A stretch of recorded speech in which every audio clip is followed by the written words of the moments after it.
코로나가 생각보다 길어지는데 우리가 어려운 때를 맞고 있습니다. 우리가 끝까지 믿음으로 잘 이겨낼 수 있으면 좋겠습니다. 자, 오늘 우리가 신약, 특별히 복음서를 읽다 보면 자주 이렇게 마주치는 사람들이 있는데 그 중에 하나가 바리새인입니다. 바리새인. 특별히 바리새인들이 상당히 많이 이렇게 출연을 해요. 이 복음서에. 근데 이 바리새인들이 예수님과 충돌이 이제 자주 일어납니다. 예수님과 충돌을 이제 하게 되죠. 오늘도 이제 그 장면입니다. 근데 여러분, 이 바리새인들이 본래 우리가 지금 생각하기에는 바리새인 하면 좀 나쁜 이미지인데 본래는 그렇지 않았습니다. 이 출발은 예수님이 오시기 전에 훨씬 전에 시작된 이 바리새인들은 본래는 종교적인 어떤 부패를 막기 위해서 또 습관적이고 형식적인 그런 신앙을 극복하기 위해서 제대로 하나님을 섬기기 위해서 출발한 그런 사람들입니다. 얼마나 철저히 열심히 하나님을 이렇게 섬기려고 했는지, 이렇게 변질되고 또 왜곡된 신앙의 행태가 아니라 제대로 한번 해보겠다 이렇게 했던 사람들이 바리새인들이기 때문에 실제로 바리새인들이 오늘 우리 교회에 나온다면 가장 존경받는 위치에서 있을 가능성이 높은 사람들입니다. 근데 1세기 예수님이 오시던 그 시대에는 이 바리새인들이 이제 상당히 변질되어 있는 상태죠. 근데 그 변질되어 있다는 사실을 그들이 모르고 있었던 거죠. 근데 이제 예수님과 충돌을 하면서 급기야는 이제 이 바리새인과 종교 그 당시에 제도권의 메인 그룹들이 예수님을 십자가에 못 박는 단계까지로 몰아가는 이제 그 하나의 전조적인 그런 장면이 오늘 본문에 있습니다. 오늘 이 사건의 발단은 예수님의 제자들 중에 손을 씻지 않고 떡을 먹는 것, 이게 이제 바리새인과 서기관들의 눈에 이제 들어왔죠. 그래서 시비를 걸고 있는 장면입니다. 율법을 어겼다는 겁니다. 근데 사실은 이게 율법을 어긴 것이 아니고 정확하게 얘기하면 장로들의 유전을 어긴 것입니다. 장로들의 유전. 이것은 구전으로 내려오던 율법을 잘 지키기 위해서 만든 하나의 전통들이었습니다. 우리가 미신하라고 하는 말들을 우리가 많이 듣죠. 설교자들에게도 있습니다. 장로들의 유전들입니다. 율법의 해설서와 같은 것이죠.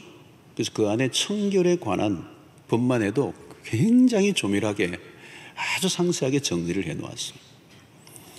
오늘 3절 4절을 보면 바리새인들과 모든 유대인들은 장로들의 전통을 지키어 손을 잘 씻지 않고서는 음식을 먹지 아니하며 또 시장에서 돌아와서도 물을 뿌리지 않고서는 먹지 아니하며 그 외에도 여러 가지를 지키어 오는 것이 있으니 잔과 주발과 녹그릇을 씻음이라.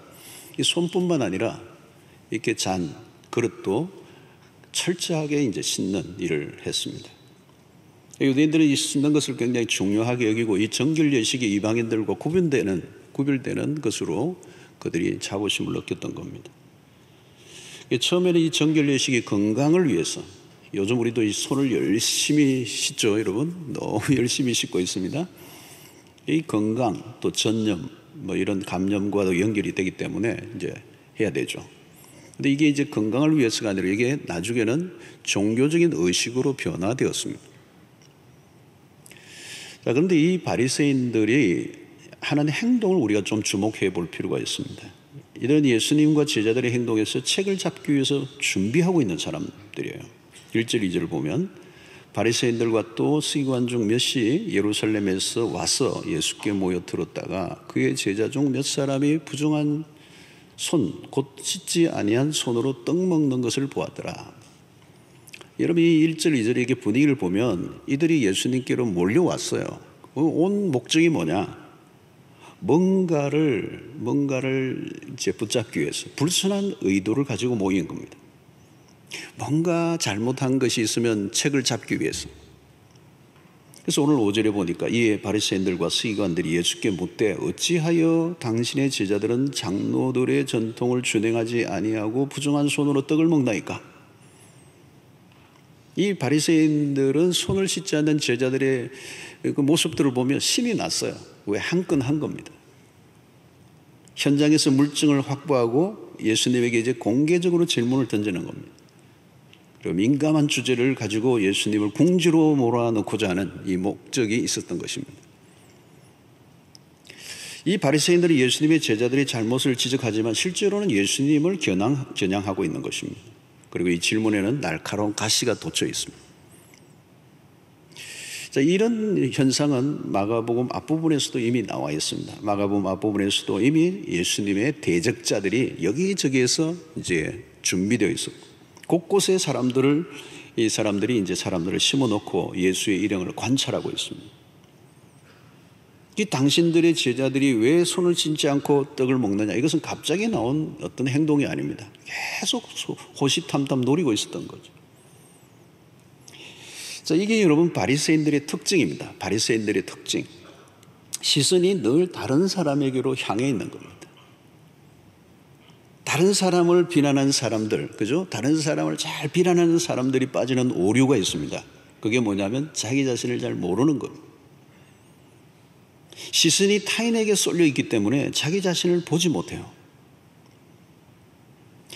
그래서 법과 규칙을 지키는 열심은 좋은데 이들이 빠지는 오류는 포용력이 없어. 열심히 하는 사람들이 가지는 약점이에요. 뭔가 열심히 하는 사람들은 날카로워져 있기가 쉬워요. 진리 수호도 좋지만 사랑이 없는 것입니다. 이게 바리새인들의 모습이에요. 여러분, 우리가 우리의 실제 모습을 보지 못하고 우리도 이렇게 살아갈 때가 많습니다. 세상 사람들에게 비친 그리스도인의 모습은 주로 뭔가 여러분들 알고 계시죠? 그게 위선입니다. 위선. 우리는 우리가 술, 담배 하지 않고 도덕적으로 훨씬 낫다고 이렇게 여기고 사는데, 우리는 거기에서 끝나지 않고 은근히 세상의 사람들을 무시하는, 상종 못할 죄인으로 취급하는 분위기가 좀 깔려 있어요. 이 부부간에도 여러분, 부인이 열심히 신앙생활하는 분은 남편이 예수를 안 믿을 경우에 상종 못할 남편, 아주 비하하는 어떤 이렇게 분위기를 보일 때가 있어요. 이 자칫하면 우리 안에 이 독선적인 모습으로 비춰지는 거죠. 그러니까 그 상대는 나와 별로 다른 게 없어 보이는 거예요. 근데 굉장히 도덕적으로나 모든 것을 우월한 것처럼 행동하고 있는 것에 안 믿는 사람들이 발끈하는 거예요. 여러분, 종교적인 행태로 빠지면 어떤 경향이 일어나는가? 이 바리새적으로 변하는 특성이 뭐냐면 자기에게는 관대하고 남에 대해서는 매우 엄격해진다는 거예요.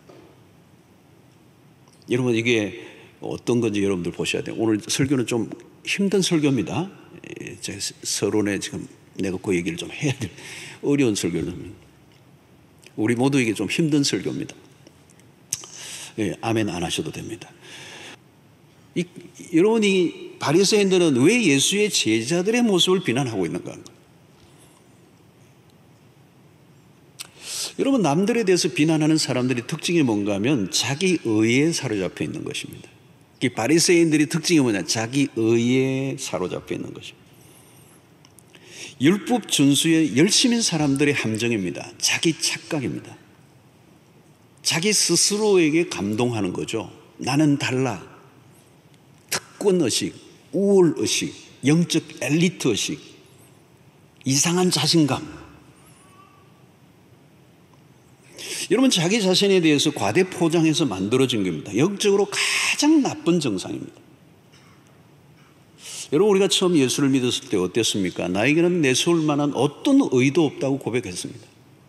오직 예수의 피로만, 오직 예수를 믿음으로만 의로움을 얻는 거지 우리에게는 어떤 의도 없다. 그런데 여러분, 세월이 흐르면서 이걸 잊어버려요. 여전히 하나님의 긍휼이 필요한 자임을 놓쳐버린다는 거예요. 자기 의에 빠지는 순간 여러분, 우리는 위선으로 떨어지는 거예요. 위선이란 뭡니까 여러분? 자기를 속이는 거예요. 이걸 우리는 자기 기만이라고 합니다. 자신을 실제보다 더 낮게 보이려고 애를 쓰는 겁니다. 이기심으로 가득 차 있으면서 사랑이 많은 것처럼 행동하는, 겉으로는 막 그 사람에게 너무너무 칭찬하는데 속으로는 욕을 퍼붓고 있는 거예요. 문제는 여러분, 자기 자신의 참모습을 보지 못한다는 것입니다. 여러분, 자기 모습을 보지 못하면 변화는 불가능합니다. 요즘 자신에 대한 애통함이 있습니까? 자신에 대해 애통하는 마음을 가지고 있습니까? 그러려고 하면 여러분, 우리 자신이 가지고 있는 의의를 다 내려놓아야 돼요. 자신이 얼마나 심각한 상태에 놓여 있는가를 볼 수 있어야 돼요. 그런데 이런 바리새인들은 자기 의에 충만해서 전혀 그걸 보지 못해요. 그리고 다른 사람의 잘못이 눈에 띄는 거예요. 여러분, 신앙생활 하다 보니까요, 저도 그래요. 남 걱정할 일이 아니더라고요. 여러분, 남들 걱정하지 마세요. 다른 사람의 죄에 대한 혐오는 하늘을 찌르는데 정작 자신의 죄에 대해서는 너무도 잠잠하다는 거예요. 여러분, 자기 자신의 영혼을 바라보며 하나님의 긍휼을 구하고 있는가? 오늘 우리 바리새인들의 모습에서 우리를 스스로 진단해보는 필요가 있는 것이죠. 자, 예수께서 이들에게 어떻게 반응을 하십니까? 6절에 보니까 이렇게 해요. 이르시되 이사야가 너희 외식하는 자에 대하여 잘 예언하였도다. 기록하였으되 이 백성이 입술로는 나를 공경하되 마음은 내게서 멀도다. 바리새인과 서기관들이 가지고 있는 문제를 예수님이 정확하게 지적하십니다. 그들은 외적인 의식에만 집중하다가 핵심을 놓쳐버렸다는 거예요. 말은 너무 번지르하게 하는데 삶이 받쳐주지 않았다는 거예요. 여러분, 우리의 신앙생활이 아차하는 순간에 흑우에 빠질 위험성이 있습니다. 무엇을 하든지 여러분, 중요한 것은 내면의 동기입니다. 동기. 그러니까 하나님 앞이 아니라 사람을 의식한 행동이 우선이 되면 변질되는 겁니다. 그러니까 언제나 우리는 내가 하고 있는 이 행동이 사람을 의식한 건가, 하나님을 의식한 건가. 그런데 여러분, 사람을 의식하기가 너무 우리는 쉽습니다. 그러면 오늘날 우리가 넘어야 할 가장 큰 걸림돌은 뭐냐? 위선입니다. 세상 사람들이 신자들을 향해 맹공을 퍼붓는 이유입니다. 신자들이요, 여러분, 우리가 쓰는 말들이요, 굉장히 고급 언어입니다. 우리가 너무 말 잘합니다. 저는 제가 말 못하는 줄 알았거든요. 제 아내 보거든. 난 말을 너무 못해. 그랬더니, 그러더라고. 여러분, 교회를 다니다가 떠난 사람들은 대부분 교회 안에 있는 위선자들 때문입니다. 자녀들이 부모의 위선을 보고 교회를 떠납니다. 교회를 절대 다니지 않겠다고 하는 불신자들이 이야기를 들어보면 신자들의 위선에 질렸다고 그럽니다. 아프지만 여러분 들어야 돼요. 아파요. 아픈데 들어야 돼요. 여러분, 우리가 그동안 착한 일을 하지 않은 게 아닙니다. 그래도 한다고 했거든요. 근데 문제는 뭐예요? 그 안에는 진실이 없었던 거죠. 그 안에 많은 자기 내면에 원하는 어떤 자기의 욕망이 섞여 있는 거거든요. 그래서 이상하게도 교회 안에서 열심히 하는 사람일수록 위선자인 경우가 생각보다 많다는 거예요.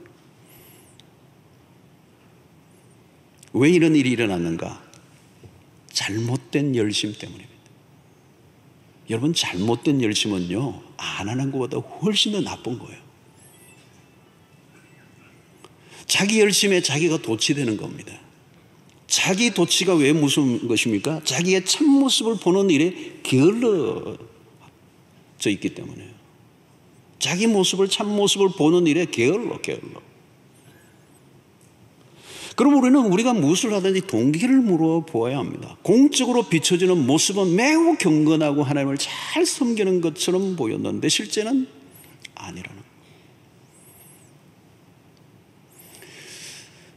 근데 여러분, 이 위선은 가릴 수가 없어요. 가까이 있는 사람은 다 알아요.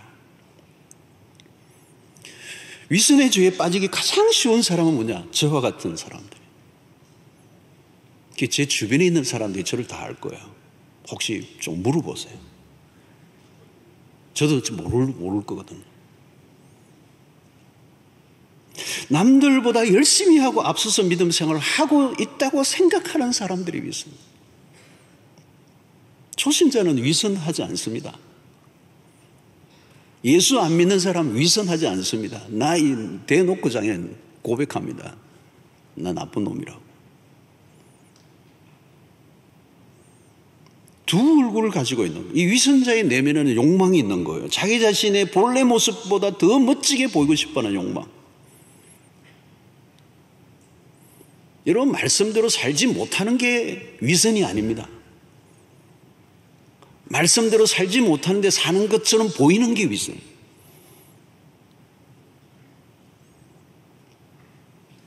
모든 행동의 저변에는 깔려있는 음흉함이 문제인 거죠. 사랑하는 성도 여러분, 절대적 기준은 오직 하나입니다. 하나님의 말씀입니다. 전통은 한때 필요한 것이지만 성경은 언제나 기준이 됩니다. 전통은 조직을 지키는 것에 초점이 있다면 성경은 하나님을 섬기는 것에 초점을 둡니다. 전통은 상대적이지만 성경은 절대적이에요. 여러분, 전통이 상대적이라는 말은 언제든지 바뀔 수 있다는 뜻입니다. 유행을 탄다는 얘기입니다. 우리가 전통주의에 빠지는 오류를 범하지 않으려고 하면 평소에 성경을 굳게 붙들어야 돼요. 우리도 모르게 전통을 쫓아가게 된다는 겁니다. 그래서 우리는 어떤 일을 하든지 이것이 성경이 말씀하고 있는 것인가, 성경에 근거를 둔 것인가, 성경에 근거한 것이 아니라면 언제든지 나의 주장과 우리의 어떤 규칙도 내려놓을 수 있어야 합니다. 자, 그러면 성경에 초점을 맞춘다는 것은 어떤 것입니까? 율법의 본래 의도를 아는 것입니다. 바리새인들의 오류는 무엇입니까? 본래 의도, 율법의 의도를 놓쳐버렸습니다. 외면적 정결로만 지키는 일에 온 에너지를 다 쏟아버렸습니다. 그것은 율법이 본래 의도한 것과 거리가 먼 거예요. 여러분, 율법을 주신 목적이 무엇입니까? 사랑이에요. 율법의 완성은 사랑이라는 거죠. 바리새인들은 율법의 조항과 문자적 적용에 집중했습니다. 전통을 고수하는 것에 몰두하다가 하나님에 대한 사랑과 이웃에 대한 사랑을 다 잃어버렸습니다. 결국은 율법을 열심히 지키려고 하는 그들은 종교적 나르시시즘에 빠져 있어요. 병적인 자기애, 자기 집착 정세를 드러냈습니다. 결국 하나님을 섬기는 것이 아니라 나라는 우상을 섬기는 자들로 변질되고 말았다는 거예요. 하나님과 상관없는 열심히 하긴 하는데 자기가 흥분하고 자기 만족으로 끝나버린 것. 결국은 율법의 본래 정신을 놓친 종교적 열심이 얼마나 불행하게 끝나고 마는가를 바리새인들을 통하여 우리에게 보여주고 있습니다. 그렇다면 성도 여러분, 오늘 우리가 신앙생활을 하고 있는, 특별히 오랫동안 신앙생활을 하고 있는 분들이 빠질 수 있는 오류가 여기 있다는 거예요. 바리새인의 문제는 결코 남의 이야기가 아니라 오늘 우리에게도 언제든지 찾아올 수 있는 위험성입니다.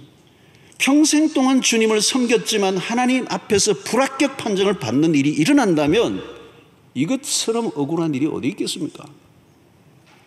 여러분, 우리가 함부로 바리새인들을 판단하는 것을 끝나서는 안 돼요. 오늘 누구도 바리새인의 모습을 완전히 피하고 살아가는 것은 어렵습니다. 존 스타트라는 유명한 우리 목사님이 변론자 그리스도라는 책에서 이런 말을 했어요. 바리새인의 영은 오늘날까지 모든 아담의 자손에게 출몰하고 있다는 거예요. 우리의 본성 안에 바리새인이 될 성향이 충분히 있다는 거예요. 언제든지 바리새인으로 전락할 가능성을 우리 모두가 갖고 있다. 성도 여러분, 우리 안에 지금 잘못된 열심은 없습니까? 하나님보다 사람을 의식하고 있는 일은 없는가? 주님이 제자들이 손을 씻지 않는 모습을, 행동을 모르실 리가 없어요. 그런데 내버려뒀어요. 의도적인 거죠. 무기는 의도적인 거예요. 바리새인들의 그릇된 의식주의를 깨뜨리려고 하신 의도적인 행동이에요. 왜 바리새인들의 그 의식을 깨뜨리려고 하는 것입니다. 그들의 위선. 극과 속의 다름을 지적하려고. 여러분, 전통 자체는 문제가 없습니다. 그런데 전통을 지키는 일로 심각한 죄를 범하고 있다는 것을 그들에게 알려주기 위해서 제자들의 그 손 씻지 않고 떡을 먹는 행위를 내버려 두신 겁니다. 그러니까 바리새인들의 입장에서 보면 예수님은 규칙을 깨는 자로 보였어요. 그렇습니다. 여러분, 예수님은 규칙을 지키러 오신 분이 아닙니다. 종교를 세우러 오신 분도 아닙니다. 전통을 무시하지 않았지만 전통을 대신한, 성경을 대신한 전통을 기꺼이 깨뜨리시려고 하시는 예수님의 모습을 보여주고 있습니다. 이런 예수님의 파격 행보가 당시의 제도권의 종교 지도자로부터 공격을 받는 요인이 되었어요. 그러나 여러분, 그리스도가 오심으로 새로운 세상에 온 거예요. 더 이상 낡은 유대 종교로는 버틸 수가 없다는 겁니다. 낡은 종교 체제에 대한 일종의 경고를 하신 겁니다. 생명은 하나도 없고 낡은 문자와 전통만 간신히 지켜내는 당시의 유대교는 이미 갈 길을 다 잃어버린 거죠. 사랑하는 성도 여러분, 오늘 우리의 신앙을 자세히 한번 들여다봐야 합니다. 한국교회 성도들만큼 열심은 어디에서 찾아보기 힘들어요. 너무너무 좋은 일이고 칭찬하는 일입니다. 그런데 주님과 우리의 열심이 주님으로부터 칭찬을 받아야 할 뿐만 아니라 세상의 사람들로부터도 칭찬을 받아야 돼요. 문제는 우리끼리의 자화자찬으로 끝나서는 안 된다는 거예요. 그러므로 우리는 신앙의 내용을 채워야 합니다. 형식적인 신앙생활을 경계해야 합니다. 진심이 담겨 있지 않고 마음에도 없는 신앙은 어느 순간 다 공중분해되고 마는 것입니다. 기계적으로 예배를 드리고 기계적으로 형식적으로 기도하고, 여러분 그러다 보면 어느 날 공허해지는 겁니다. 공허해져. 하나님보다 사람들의 눈치나 보고 인정과 칭찬을 구한다면 우리가 바리새인입니다. 무엇을 하든지 진심을 담아 하고 있는가? 우리의 시선이 전적으로 하나님에게로 향해 있는가? 거짓 열심으로 포장해서는 안 됩니다. 여러분, 무엇을 위한 열심인가? 동기를 묻고 또 물으셔야 돼요. 우리가 내용을 진실하게 담고 있지 않는다면 변질로 가고 있다는 것입니다. 여러분, 변질을 변화로 위장하려고 해서도 안 되는 거고 그렇게 될 수도 없습니다. 참된 변화를 원한다면 하나님 앞에서, 여러분 이 라틴어로 유명한 말이죠. 코람데오. 하나님 앞에서 진실함을 담아 우리의 말과 행위의 일치를 이루기 위하여 생명을 거는 이 일이 오늘 우리에게 주어진 최고의 과제인 줄로 믿습니다. 만약에 이것이 회복된다면 우리의 바리새적인 이 형식주의를 타파하고 극과 속의 일치를 이루는 일을 위하여 우리가 노력한다면 하나님께서 우리를 긍휼히 여기시고 우리를 통하여 놀라운 일을 행하실 줄로 믿습니다.